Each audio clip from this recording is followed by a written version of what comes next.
ഉത്തർപ്രദേശൊക്കെ എത്തിയിട്ടുണ്ട് കേട്ടോ ഗൈസ്. അപ്പോൾ എന്തായാലും രാവിലെ ബ്രഷ് ചെയ്തു ബ്രേക്ക്ഫാസ്റ്റ് ഇഡ്ഡലിയും ഉഴുന്നുവടയും ചട്നിയും സാമ്പാറൊക്കെയാണ് കേട്ടോ ഗൈസ്. സാമ്പാറേ ഉള്ളൂ, ചട്നി ഇല്ല. അതൊരു ഫ്ലോയിൽ അങ്ങോട്ട് വന്നതാണ്.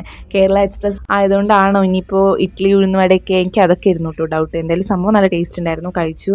ഏട്ടൻ നന്നായിട്ടൊന്ന് കിടന്നുറങ്ങി. കൂടെയുള്ള ഫാമിലി ആണെങ്കിൽ ഭോപ്പാലിൽ ഇറങ്ങുകയും ചെയ്തു. കുറച്ചു നേരം ഞാൻ പോസ്റ്റ് ആയിട്ടോ. എന്തായാലും ഗൈസ് ഡൽഹി എത്തി.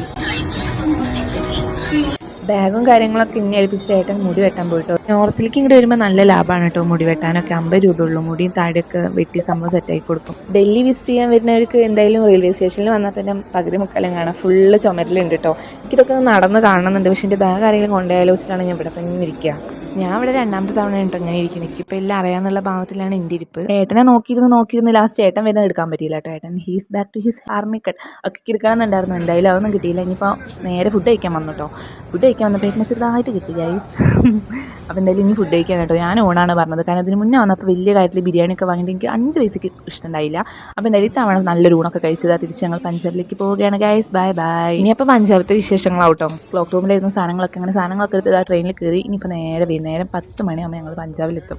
ഇത് ശതാബ്ദിയാണ് കേട്ടോ ഈ വണ്ടിയുടെ പേര്. ഇന്നത്തെ വിശേഷങ്ങളൊന്നും ഞാൻ അറിഞ്ഞില്ല, എന്ന് തന്നെ എത്തുമല്ലോ.